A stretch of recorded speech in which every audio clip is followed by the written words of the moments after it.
Means for live, a casual take with your boy Stephen Pepper, here to give a take off my chest.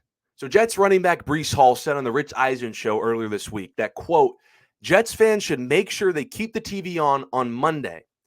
Monday being Monday Night Football, which was last night. And I'm no Jets fan, but I had my TV on last night. And let me tell you, every time I looked up at the screen, the 49ers had the damn ball every single time. And that was the theme from last night. Listen, I like the Jets to get better throughout the season. But as far as being a major player in the AFC, like winning the East, I'm out. I'm out at the moment. As long as Robert Saleh and Nathaniel Hackett are on this coaching staff. Forget that the 49ers are just miles more talented than the Jets. Kyle Shanahan ran more laps around Saleh and Hackett last night than if I attempted to run the mile against Usain Bolt. I mean, I picked a couple of these team stats. Just listen to them.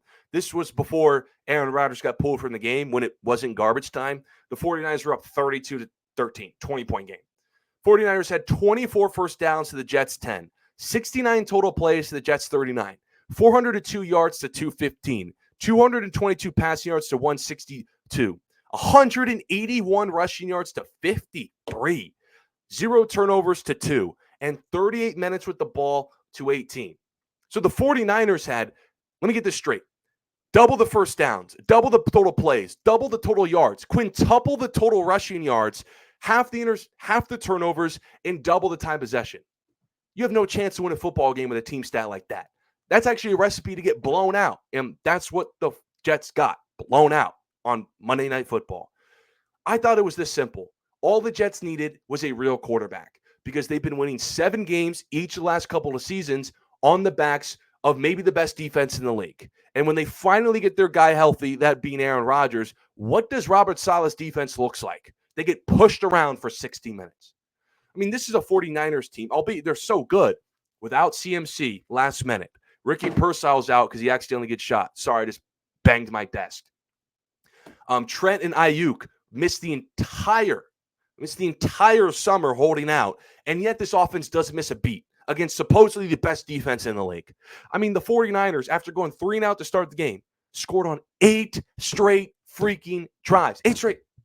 That is unacceptable. That's something that would be hard against the Panthers, against the Giants, not supposedly the best defense in the league. That's your defense, Robert Saleh. I mean, Jordan Mason, the undrafted running back, first start ever, in there for CMC.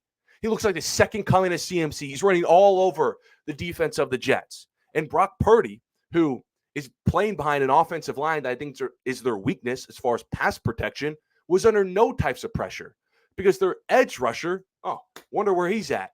They haven't given him a contract yet, so he's holding out. So defensively, they weren't great last night. And offensively, Nathaniel Hackett, once again, proving that he's not a winning play caller in this league. But we knew he wasn't in Denver as a head coach, and we knew he wasn't the OC for the Jets the last couple of years. But now, no excuse. He gets his buddy Aaron Rodgers healthy, and what does he do in San Francisco? He calls the most conservative playing offense in the world when you're going up against the 49ers, the most electric offense in the league. I mean, seriously. I mean, Aaron Rodgers didn't look great, but he didn't look bad. He looked like what a 40-year-old will look like coming off an Achilles injury. He still threw a great ball. I mean, it was his first game back, but I can see that the Jets have no excuse under who's the guy in their center. They have a top 10, 15 quarterback in this league. But the 49ers are just spreading the ball around. No CMC. Ayuk was pretty much irrelevant because he missed all summer, and yet he's spreading to Jawan Jennings. He's spreading to George Kittle, the fullback, the undrafted running back. Whereas where's Mike Williams? Other than Garrett Wilson, Brees Hall, who's catching passes? The tight end, non-existent for the Jets. It was basically buddy ball when the Jets had the ball. But I can't blame the offense that much because they barely even had the football. Robert Saleh's defense barely gave him a chance to have a ball. But on crucial downs, when you could extend drives, Nathaniel Hackett was taking the ball out of the hands of Aaron Rodgers. When you couldn't run the ball, when you're running for 53 yards, you're running it on early downs, killing drives. You're running on 4th and 1s, killing points on the board. But this is something that we've known for years, that these guys aren't all that good. Robert Saleh is now 18-34 as a Jets head coach, and Nathaniel Hackett has called some of the worst scoring offenses in recent years. But we gave him the benefit of the doubt because they had some of the worst quarterbacks in the league. But now they have a top 10 to 15 quarterback in Aaron Rodgers. And they played against a real coach. And they looked like an utter mismatch. Listen, I understand. If you want to get blown out to someone, it's week 1, Rodgers' first game. If you want to get blown out to somebody, San Francisco is probably the team you want to get blown out to because they're probably the best team in football. But if you're trying to contend in this league, you're going to have to go up against a Shanahan, a McVay, and Andy Reid.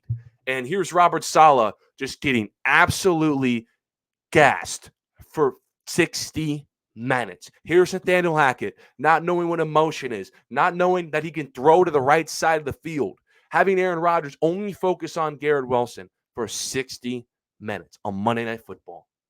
I think the Jets, they have an easy schedule coming up. They got a couple layup games where they're going to start piling up some wins.